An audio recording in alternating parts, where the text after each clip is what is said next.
برناقه به غلا ډب ورکو ما راکو ما خپل ستاسو خو ما نه یریږي که یو ډب مې در کوی به خو وکاته خراب وي نه لس وراله راک ولې شاګرد نه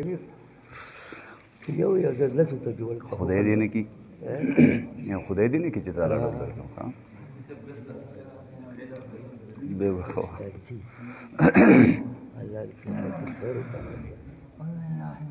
أعوذ بالله من الشيطان الرجيم بسم الله الرحمن الرحيم اللهم صل وسلم على سيدنا ومولانا محمد وعلى آل سيدنا ومولانا محمد أفضل صلواتك بعدد معلوماتك وبارك وسلم وصل عليه رب اشرح لي صدري ويسر لي أمري واحلل عقدة من لساني يفقه قولي وإذا قيل لهم آمنوا بما أنزل الله قالوا نؤمن بما أنزل علينا ويكفرون بما وراءه وهو الحق مصدقا لما معهم قل فلم تقتلون أنبياء الله من قبل إن كنتم مؤمنين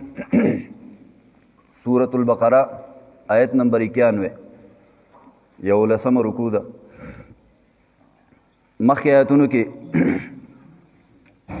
د یهودیانو په حواله باندې دا خبره ذکر شو چې کله نبی علیه الصلاۃ والسلام لا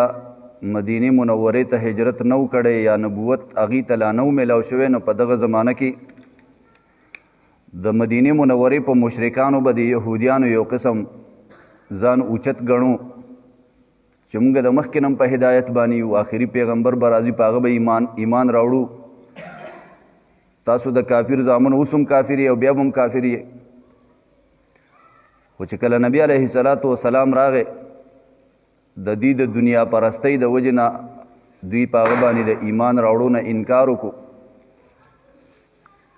بلکې الټی د تورات نه انکار وکړو چې تورات کې کم صفتونه د نبی علیه الصلاۃ والسلام ذکر شوي نو هغه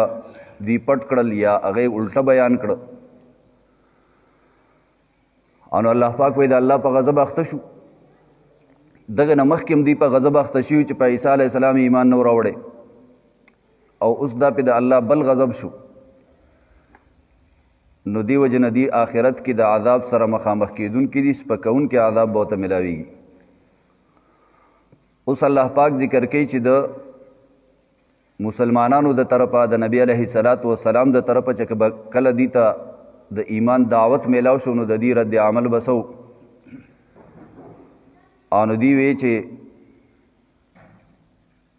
مونږ په هغه کتاب باندې ایمان راوړو چې کوم مونږ ته نازل شوی دی د هغې نه علاوه چې کوم کتابونه دي په هغې زموږ ایمان نشته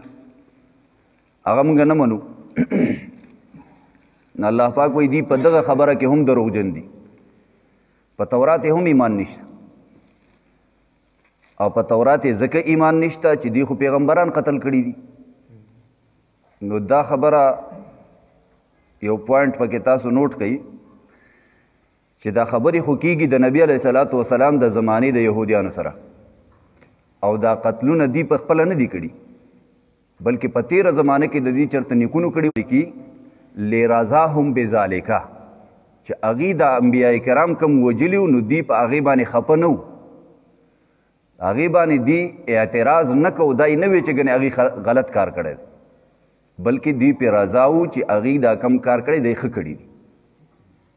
نو چې کله یو سړی داسې یو کار وکړي چې هغه ناروایي او ګنایي او بل سړی د هغې نه خبر شي او دی په هغې باندې د رضا اظهار وکړي یا په زړه کې پې دی خوشحالی چې دا د ښه کار وکړو نو دا داسې ده لکه چې په دغه کار کې دی د هغه سره ملګری دی یو سړی د نیکۍ کار کوي او ته ته خبر شي چې پلانې لګیا دی داسې داسې د نیکۍ کار کوي په بله وطن کې لګیا دی په بله علاقه کې لګیا دی په ذریعه ته خبر شي نن سبا خو آسان کار دی شی مخې ته ونیسو جو پته لګي چې دا کار سړی کوي لګیا دی الله پاک بتا ته د هغې ثواب باقاعده درکوي ته داسې یې لکه چې دغه کار کې هغه سره شریک او ملګری اوسه خو که په یو ځای کې غلط او د ګناه کار کیږي او ته وایي چې یاره دغه کار کم کیږي دا ښه کار کیږي که زه وی نو ما به هم دغسې کولی که ما ته موقع میلاو شي نو زه به هم دغه شانې کوم نو دا داسې ده لکه چې دغه کار کې ورسره ته شریک په ګناه کې به ورسره شریک تاسو خو حدیث ټولو اورېدلی دی انما الاعمال بالنیات. خو په دې بل طرف باندې هم چې یو سړی د نیکۍ کار کوي او ته پې خفه شي چې دا ولې کوي، که زه وی نو ما به منع کړی وی نو په ګناه کې شریک شوي. خو که یو ځای کې د ګناه کار کیږي او ته وی چې کاش دا نه کېدلی او ماله خدای وس را کړی دا مې منع کړی وی، نو که ته په هغه موقع او په مجلس کې موجود یې نو حدیث مبارک کې راځي کانه کمن غاب عنها، دا داسې ده لکه چې دی په دغه موقع موجود نه دی. نو دا نیتونه صحیح کول غواړي چې هر د ګناه کار کېږي هغې ته کم سے کم په زړه کې بد وګورو. تاسو ټولو حدیث مبارک بله ورځ واورېدو چې ګناه به په لاس منع کوې، که په لاس دې اوس نه رسي په خوله به یې منع کوې، په خوله باندې نه شي نو په زړه کې به ورته بد ګوري. دغه پکې رئیس به یو کنفیوژن پیدا شي. اوس ما ته خیال شو چې دا حدیث ما په جمعه کې هلته ویله، او تاسو به جمعه کې ویلی که نه یا به کتاب کې ویلی، خو ما هلته جمعه کې ویلی، ما یې دلته مې ویلی. او نو دغه ځایونه ډېر شي هغې نه اکثر دغه کنفیوژن پیدا شي.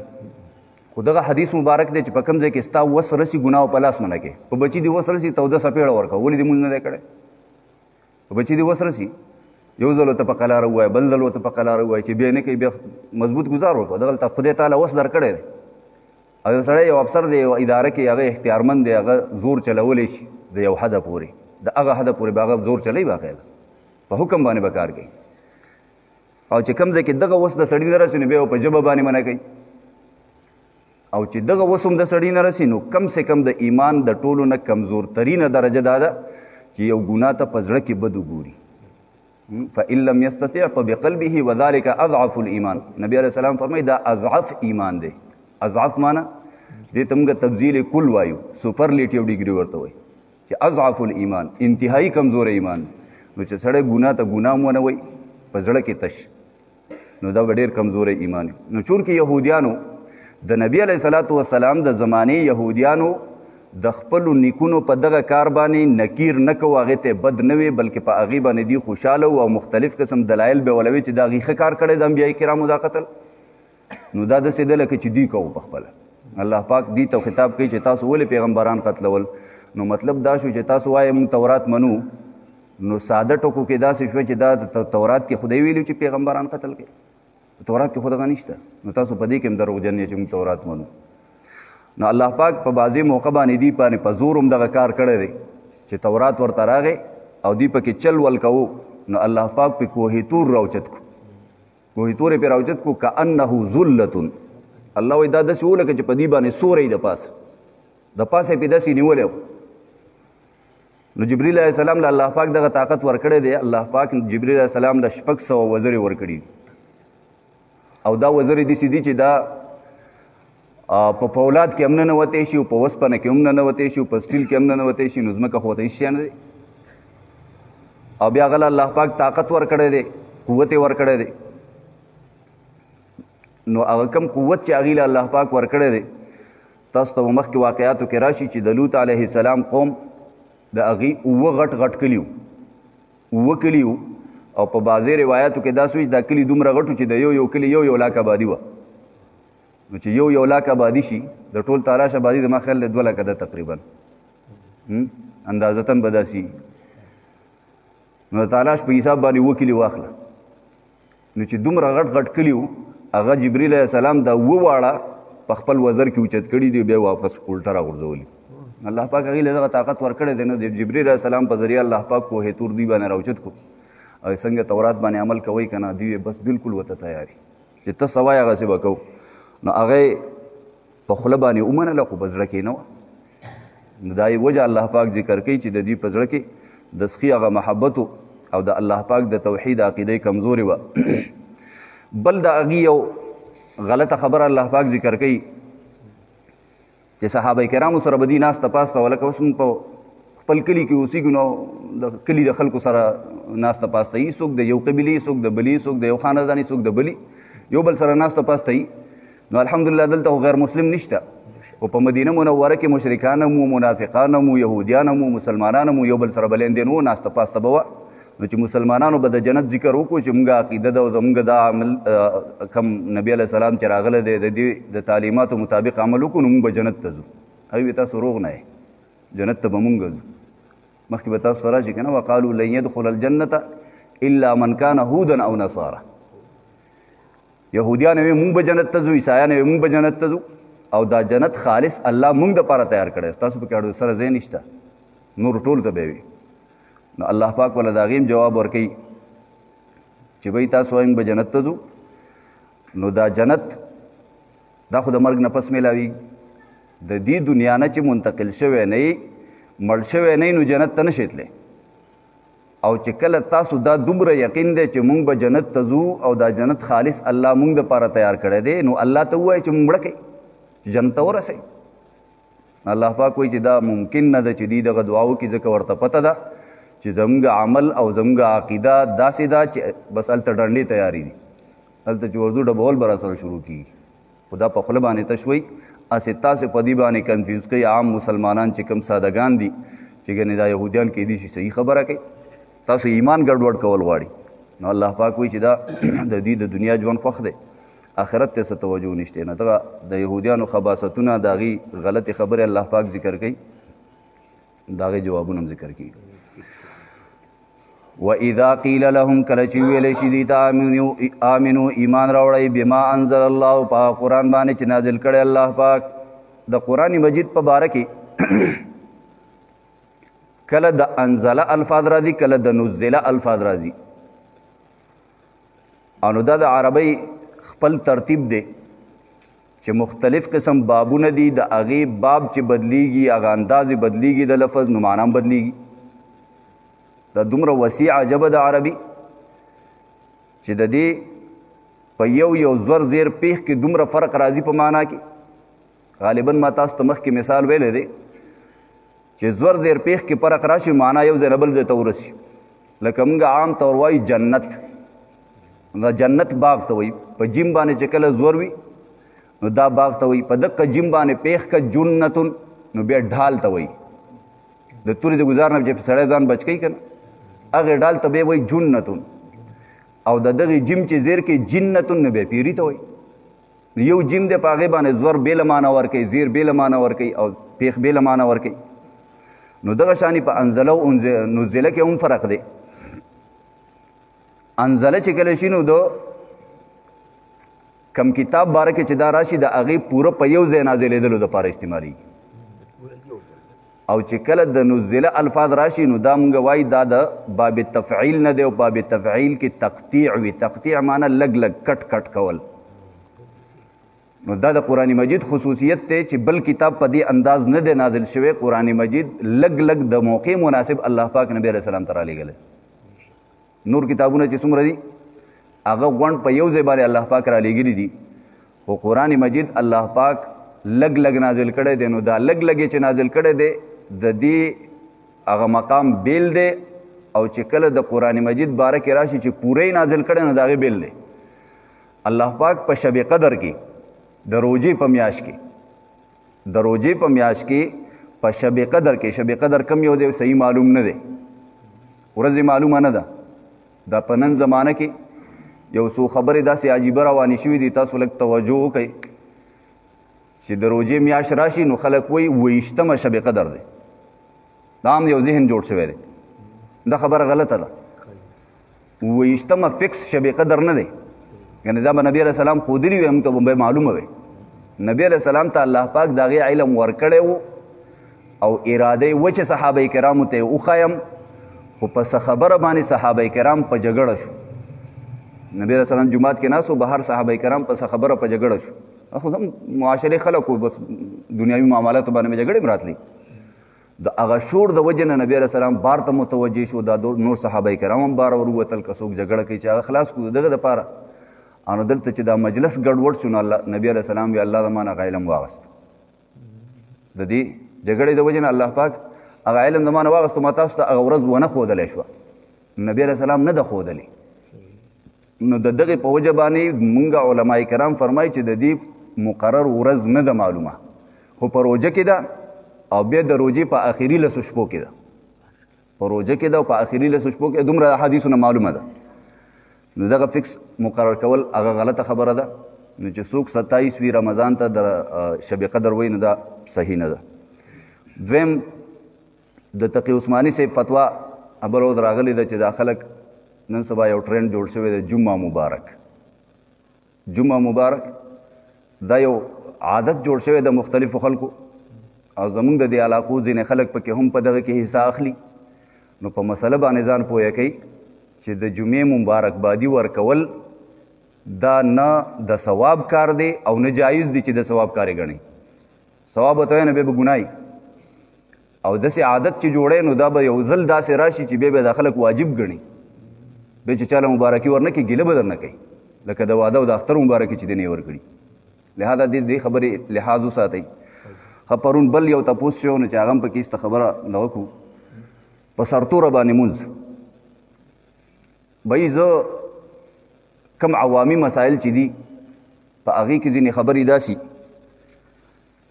چې هغه په حقیقت پسندانه تجزیه باندې کول غواړي. د دې به تجزیه کوو نو اوله به تاسو به په خپله فتوا ورکړئ چې څنګه چل پکار دی. قرآن مجید کې الله پاک فرمایي خذو زینتکم عند کل مسجد چې مانځه ته ودرېږئ نو ځان ښایسته کوئ. چې کله مونځ ته ودرېږي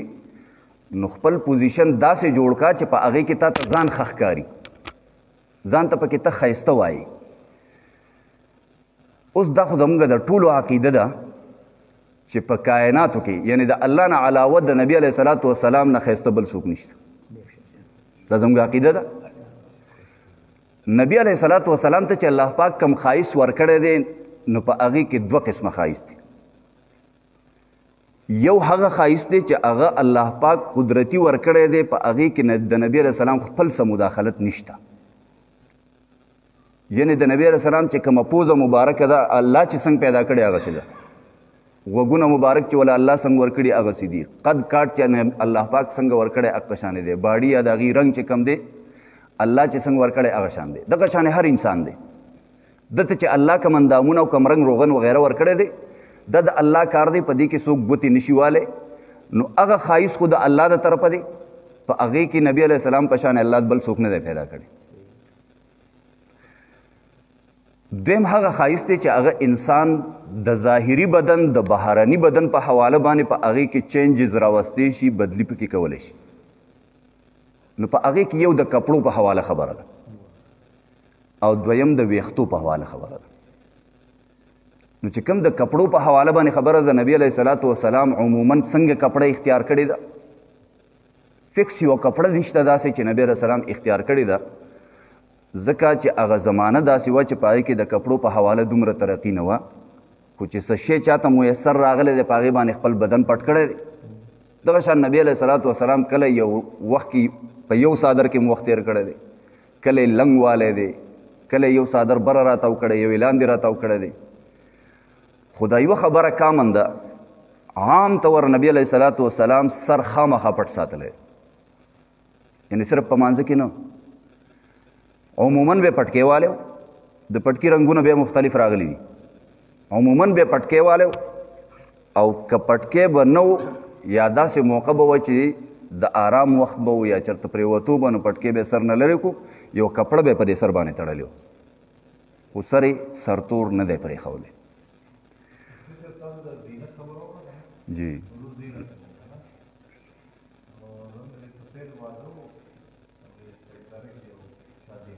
ښه جی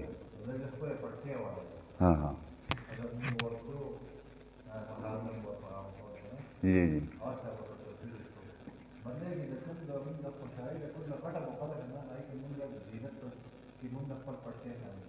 ماشاءالله دا غټه خبره ده کنه.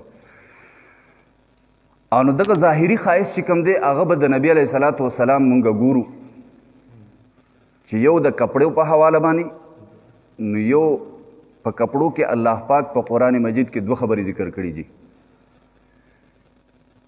الله پاک فرمایي یا بني آدم قد انزلنا علیکم لباسا یواری سوآتکم وریشا. ما دله کپړې پیدا کړي دي چې په هغې کې دوه صفتونه پکار دي. یو دا چې دا به عورت پټوي د انسان پرده به برابروي او دویم وریشا ریش وی بڼو ته د چرګ یا د مرغۍ بڼو ته ریش وی. نو هسې تاسو سوچ وکئ د دې چرګ نه چې سړی دا بڼې وباسي هغه څنګه ښکاري ډېر بدي ښکاري که نه. او بیا چې د مرغۍ نه لا وباسي، مرغۍ ډېره ښایسته ښکاري، خو چې بڼۍ ته وباسي نو بیا به څه پاتې؟ ډېر بدي ښکاري. نو د انسان په جامو کې به دوه خبرې ضروري، یو دا چې د عورت یې پټ کړی، بدن ولا پټوي. دویم دا چې انسان پکې باوقاره ښکاري، په عزتمند پکې ښکاري. نو د هغې په حواله په رنګ کې څه پابندي نشته، د هغې په حواله باندې څه د لنډو تنګو په حواله څه دغه نشته. خو چې یو سړی تا ته وګوري او ته ورته بد ښکاره نه شي، نو دومره نری نه دي پکار چې بدن دې پکې ښکاري، دومره تنګ یې نه دي پکار چې د بدن لوړ جوړ پکې معلومیږي. بس زموږ د پښتنو دا جامه چې کومه ده که نه، دا بهترینه جامه ده. او نو دا کمیس پرتوګ جی جی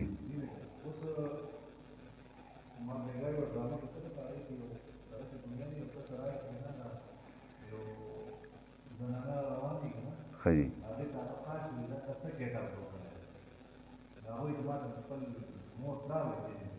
خی خی نو دا معاشره کې چې دا کمو ځایونو کې د کپړې په حواله باندې دا مختلف دغه راځي، چینجز راځي، نو هغه د معاشرې د خلکو دغه ذهنیت عکاسي کوي چې هغوی څنګه غواړي نو هغه شانې خلک هغه بدلوي را بدلوي. خو بهرحال د قرآن مجید د تعلیماتو مطابق دا دوه خبرې په کپړو کې ضروري دي چې یو ستا بدن یې پټ کړی، دویم دا چې ته پکې باوقار او باعزت ښکاري، نور پکې دا څه پابندي نشته. او نو دا خبره چې کله سړی مانځه ته ودرېږي نو نبي علیه السلام الله پاک فرمایي خذو زینتکم، اوس ځان ښایسته کړه. نو اوس موږ ته د خپل ذهن مناسب، د معاشرې مناسب، یو سړي ته به ځان په یو پوزیشن کې ښایسته ښکاري، بل ته په بل پوزیشن کې ښایسته ښکاري. خو په هغې کې به بیا شرط دا وي چې ستا دا پوزیشن داسې وي چې ستا په نظر کې ځان درته پکې ښه ښکاري، ځان درته پکې ښه ښکاري، او بیا د نبي علیه السلام د تعلیماتو خلاف نه وي، نبی علیه السلام د تعلیماتو خلاف هم نه او ځان درته پکې ښه ښکاري. نو چې کله کله دا خلک څوک رنګ کوي یا چونې کوي یا مصریان په بازار کې کار کوي او بس د مانځه ټیم چې اورمنډه کې په هغې ودرېږي، هغه جامو کې په مانځه ودرېږي، او نو چې هغه ته ووایي چې ملګري هغه پلاني چې واده و تا ته جواب شته، او نو دی به وایي چې او یاره ما خو یېرو دا ښه ده چې رایاد دی که ته ورې دا کپړې بدلوم نو بس روانېږو. نو اوس خدای ته ودرېږي په هغه جامو کې چې په کوم کې د کار کوو او بوی تیزي او په هغې کې دته ځان ښه نه ښکاري. خو چې کله د خلکو مخې ته ځي نو بیا هغه پوزیشن دی بدلول غواړي. نو الله پاک وایي خذو زینتکم عند کل مسجد، ځان ښایسته که. خو دغه ځان ښایسته کولو کې به یو شرط بیا دا وي چې نبي علیه الصلاة وسلام په خپل ژوند کې چېرته یو مونځ په سرتوره نه دی کړی. دا زما چیلنج دی، دا په هر ځای کې ویم. د عمرې او د حج نه علاوه په عمره کې خو سر ښکاره کول فرض دي، په حج کې سر ښکاره کول احرام حالت کې فرض دي، خو د هغې نه علاوه د نبي علیه السلام نه د یو مونځ څوک ثابت کړي چې هغې په سرتوره باندې کړی دی. نو دا نه ویم چې دا واجب دي یا فرض دي، خو د مونځ ادب دی، سر پټول د مونځ ادب دی. نو په آدابو کې یو څیز کې کمال پیدا کیږي، هغه پې ښایسته کیږي، هغه کې ثوابونه پکې پوره کیږي. نو زموږ مونځ صحیح، الفاظ هم صحیح نه وي، په ټیم باندې نه وي، توجه پکې برابره نه وي، هغه رکوع سجده په صحیح طریقه نه کوو، نو کم سے کم دا سر پټول خو آسان کار دی چې دغه ثواب خو پکې راټینګ کړو. جی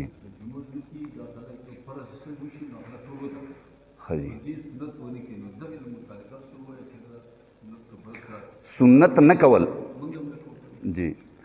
سنت نه کول انتهایی خطرناک عمل دی، او دا فرض الله پاک فرض کړی دی، سنت نبی علیہ السلام مقرر کړي. خو ګوره چې کله د تپوس موقع راغله که نه، نو الله به د فرضو تپوس کوي، الله به د فرضو تپوس کوي چې ما در باندې 4 رکعاته ماسپښین فرض کړي دي که نه، او بیا به وایي چې زما محبوب در باندې 6 رکعاته سنت لازم کړي هغه دې کړي دي او که نه، او د دقه سنت تپوس به نبی علیه السلام هم کوي. د سنتو تپوس هم نبی علیه السلام کوي، هم الله کوي.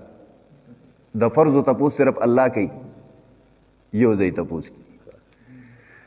نو اوس تاسو سوچو کوئ، اسې مثال باندې خبره وکړو که نه، د الله او د پیغمبر مثال د پلار او زوی نه جوړېږي. خو مثلا د دې حاجي صاحب نه چا 1000 روپۍ قرض واغستې، او د رفیق نه ورسره هم 100 روپۍ قرض واغستې. میاشت پکې تېره شوه، میاشت پس ورسره نیټه وه، د حاجي صاحب دا 100 روپۍ ورکړې، خو د زوی هغه 100 روپۍ نه ورکوي. هغه پې زورور دی او رفیق یې ترې نشي اخیستی. په جګړه دی ورسره چې زما هغه پیسې راکه. نو آیا دا پلار به د دې زوی ملګرتیا کوي په هغې کې که نه چې ورکوله شابه؟ نو چې نبي علیه السلام د خپلو سنتو تپوس وکړي نو الله به ورته وایي چې اوس ورکه جواب. دا خو د دې د طرفه لازمه خبره وه په تا باندې، او دا زما محبوب دی چې ده څه کړي هغه ما ته منظور دی او ما هغې باندې دستخط کړی دی. نو ملګري دا ډېر رسک دی چې کله د سړي په فرضو کې څه نقصان پیدا شي هغه به الله پاک د دې سنتو نه پوره کوي. جی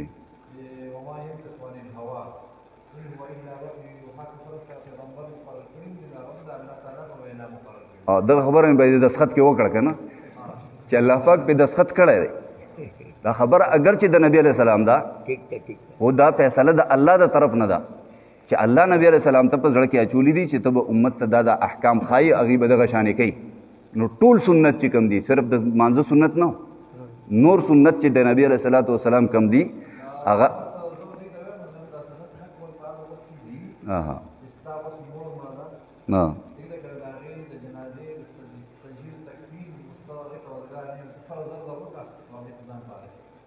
بیماره د سخته ده همدغه شان کولی شي. داسې حاجت ضرورت چې هغه د مانځه د وجې نه متاثره کېږي خو ډېر نقصان ته جوړېږي، نو په هغې کې بیا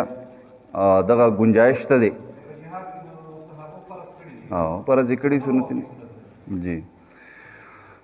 لکه دا خلک په سفر کې بیا کله کله دغه بانه ځان له جوړ کړي په سفر کې وایي 2 رکعته فرض دي بس سنت پکې نشته. هغه خو په هغه صورت کې دي چې بھائی ګاډی ستا په اختیار کې نه وي، بس ګاډی درته ولاړ دی او هغه وایي چاله تازي کوه او تا سره دا خبرې کوي د ګاډی روان کړي په هغې کې بیا بیا چې سره خپل ګاډی په ارام باندې روان شي تازي دي نشي کور کې خو ډېر بهرحال دغه مطلب چې پرون راغلې وه زما کې وضاحت وکړم په مانځه کې سر پټول ادب دی او په ادب سره یو څیز ثابت کېږي په دقیق کې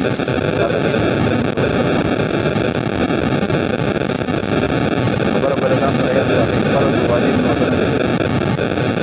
فرض و واجب معتبر دی، فرض و واجب لپاره دلیل پکار دی. قرآن واجب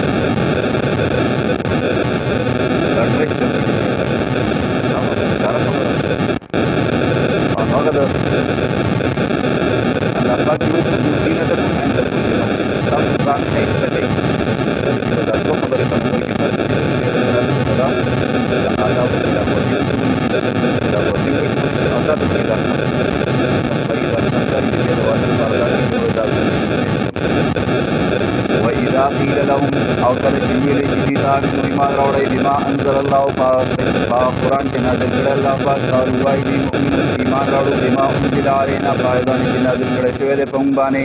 نو خبره ده شب قدر نه روانه دا ویل او ایمان دا الله پاک په خالق کې څه چې شوي دي څه موجوده کېږي څه به آینده کېږي د الله په علم کې د هغې حل دا قرآن مجید ماته محفوظ کړو. په دغه شب قدر کې الله پاک جبریل علیه السلام ته دا حواله کړو چې دا آسماني دنیا ته یو دې اسمان چې موږ ته پکاري دې اسمان ته یو چې کله به بیا نبي علیه السلام ته الله پاک کوم آیتونه رالیږل غوښته جبریل علیه السلام ته د حکم وکړو چې فلاني نه فلاني پورې آیتونه واله او ویې هغوی به هغه ځای نه بیا لږ لږ دا لږ لږ کوم نازل شوي دی د بیانه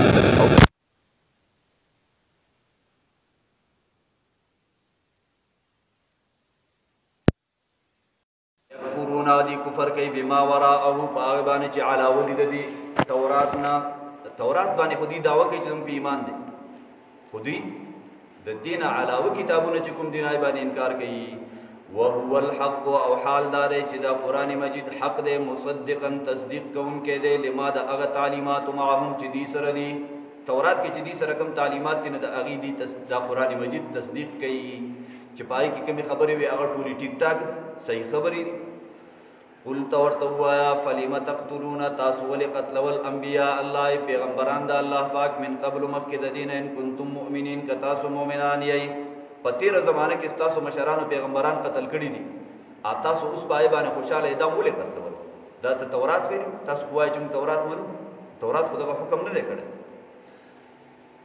ان کنتم مؤمنین ک تاسو مؤمنان یې واقعي تاسو دا معنی چې تورات د الله کتاب د استاد په صحیح ایمان وی ولقد جاءكم موسى ان راغلو تاسو موسی علیہ السلام بالبينات بواضح معجزات د موسی علیہ السلام معجزات تاسو په خپل سترګو باندې ولیدل د فرعون دربار کې مو د هغه معجزه ولیدل د اجدها د ید بیضا معجزه ولیدل د فرعون د خوانه چې تاسو راوته د عینه مخکې په دې فرعونانو باندې الله پاک 15 عذابونه را لګیږي فارسلنا عليهم الطوفان والجراد والقمل والضفادع والدم آيات مفصلات الله پاک وای مونږه په دې باندې طوفان راوست نو دا طوفان د سي عجيبه طوفان په فرعونانو باندې د سي عجيبه طوفان چې دی بشګي خاورې راوچته ولي او د دې فرعونانو په لوخو کې او د دې په خوراکونو کې او په بسترو کې او بس په دې سترګو کې بل د خاورې شګي ورشتل او په دغه یواله کې بني اسرائیل وسیدل د اغي پای کې باندې په یو لوخي باندې بدی فرعونانو ځان سره بني اسرائیلی کینو چې نو نه راوچتون ټولي شګي تراشه کین استا پای کې هونی نو د فرعونی مخه ته شګي ویو د بني اسرائیلی مخه ته بنوي په قهر باندې بافتو موسی علی السلام ته براله جړه به شروع خدای ته وګوره خدای ته سوال وکړه عذاب نه لري کې بس موږ باندې ایمان راوړو موسی علی السلام الله ته دغه شان وایي انو دیبا دعا به موسی علیہ السلام وکړه عذاب لر شو طوفان ته لر شو وګوره دې په طوفان وچلې او طوفان بیا ختم شو ان موسی علیہ السلام ته څنګه اوس خپل وعده پوره کړي کنه عذاب ختم شو تاسو اوس ایمان راوړې ونه دا کله کله دغه شان هواګانې تیزی کې راستا په دعا نه ده تا په دعا نه ده ختم شو ان الله پاک په بل عذاب مسرت والجراد مولخان واړه مولخان بو او بس چې دی بنوړې پرې تا کول ملک به مخ کې وردانګل او بسترو کې به په کور کې ودی خپو کې به د ټکونه واره ان سړی کرکم وشي اگر چې سړی ته ظاهري نقصان نشي رسولې خو کرکم سړی کې ان دی بیا را سوالو ان بیا موسی عليه السلام سوالو الله بیا د عذاب لري ودا کله کله ذاتي کې د ملخان سیزن پکې راځي وخت پکې راځي والقمل ورګس پکې الله پاک دی کې پیدا کړي په بدنونو کې په وختو کې بسترو کې بیا موسی عليه السلام ته مينت او ته بیا دعا وکړه نو 15 پیری د غشانو 15 پیری والضفادع مولا چندخان په الله مسدد رواړه چندخان په دې کورونو کې وته ټکونه و والدم الله پاک ورته وینه به مسلط کړ ان وینه دا چې په بو کې به وینه او په خوراک کې به وینه او په سوچ سبو مخله لوخه راتلو بای کې به وینه انو هغه د موسی علیہ السلام په دعا باندې الله پاک د هر یو مبارک دی خپل تفسیره وکړي او ایمان ته جوړ نشو نو دا هر یو عذاب د اغینر د موسی علیہ السلام په دعا لري کېدل دا د موسی علیہ السلام مستقله معجزه دغه معجزات بنی اسرائیل ته الله پاک کوئی تاسو ولیدو د فرعون را تختیدین سمندر د تمخه تراغه باغی کې د موسی علیہ السلام په معجزه د تلاری میلاو شوی په میدان تیه کې د هغه د همسا په گزار باندې د کانی د توبه میلاو شوی دا ټولي معجزې ولیدي او دا غي باوجود تاسو بیا خپل شیطانی نه پرې ولقد جاءكم موسى ان راغلو تاسو موسی علیہ السلام بالبينات فواضح دلائل معجزات سره ثم اتخذتم العجل دغه باوجود تاسو بیاونه ولوس الى رب عبادت سره من بعده پس دتللو د موسی علیہ السلام نه کوه تور دوان تم ظالمون او تاسو ظالمان وای پسانم ظلم وکړو چې د سخی عبادت شروع وَإِذْ أَخَذْنَا مِيثَاقَكُمْ كَلَّ جَوَاغَ سَلَمْ وَعَدَ تَاسُنَا وَرَفَعْنَا فَوْقَكُمُ الطُّورَ وَجَدْ مُكُو دَبَرَسْ تَاسُ غَرْدَ تُور تَرْتَمُوِي تَاسُ تا فُدُو تَاسُ وَاخْلَئِ تَاسُ اُنِسَئ مَا آتَيْنَاكُمْ چُم درکړي تاسو ته بقوت په قوت سره بقوت معنا بجد واجتهاد تاسو په مهنت او په کوشش سره په دې باندې عمل وکړي واسمعوا او واوري څه خبرې چې د تورات کې کیږي نه هغه تاسو توجه سره واوري قالوا ویل دي سمعنا موږ واورېدو وعصینا او نه منو دا سمعنا به په چغه باندې په زور وي سمعنا وعصینا وامرنا نیمون غلی ولی ونده ببیوی نیمون سمعنا وعصینا الله پاک وی دا ولی ځکه چې د سخي د عبادت چې دی کړه دای په وجه باندې دی هغه محبت لا اوس موجود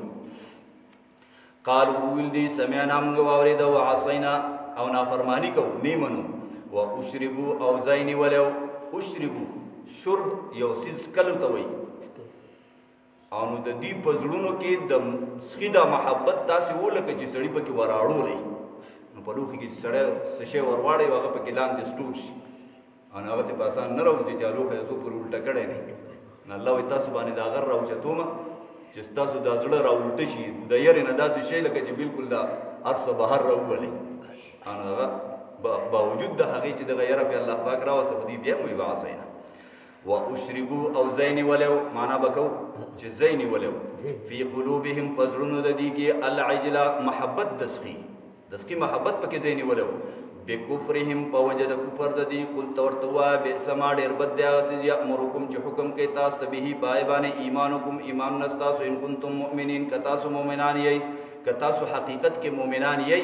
نو دا چې کومې خبرې او کوم عملونه تاسو کوئ نو دا ستاسو د ایمان نښې نه دي د ایمان تاسو سره نشته تاسو تورات دعوت کوئ تورات باندې ایمان دی نو هغه ایمان کې تاسو دروغجن یې ځکه عمل هم د هغې مطابق نه دی وَإِذَا قِيلَ لَهُمْ کله چې ویل شي دوی ته آمنو ایمان راوړئ بما انزل الله په قرآن چې نازل کړی الله پاک قالوا وایي دوی نؤمنو موږ ایمان راوړو بما په هغه کتاب باندې په تورات باندې انزل علینا چې نازل کړی شوی دی په موږ باندې ویکفرون دوی کفر کوي بما په کتابونو وراءه چې علاوه دي د تورات نه وهو الحق او حال دا دی چې دا قرآن مجید حق دی مصدقا تصدیق کوونکی دی لما د هغه تعلیمات معهم چې دوی سره دي قل ته ورته ووایه فلم تقتلون تاسو ولې قتلول انبیاء الله پیغمبران د الله پاک من قبل مخکې د دې نه ان کنتم مؤمنین که تاسو مؤمنان یئ ولقد جاءکم موسی یقینا راغلی تاسو ته موسی علیه السلام بالبینات په واضح دلایلو ثم اتخذتم العجل بیا تاسو ونیوه څښلي لره په عبادت سره من بعده پس د تللو د موسی علیه السلام نه کوی تور ته وانتم ظالمون او تاسو ظالمان وئ وإذا أخذنا ميثاقكم کله چې واغستره موږ وعده تاسو نه ورفعنا فوقکم الطور موږ اوچت کړو د پاسه ستاسو غر د طور خذوا ما آتیناکم تاسو واخلئ هغه چې موږ تاسو ته درکړي بقوت په قوت سره واسمعوا او واورئ قالوا ویل دي سمعنا موږ واورېده وعصینا او نه منو واشربوا في قلوبهم العجل او زين ولو پزړو د دې کې محبت دسخي بکفرهم په وجه د کفر د دې قل تورتوا بئس ما ډېر بد دی هغه یامرکم چې حکم کوي تاسو ته به پای باندې ایمانکم ایمان نستاسو ان کنتم مؤمنین که تاسو مؤمنان یئ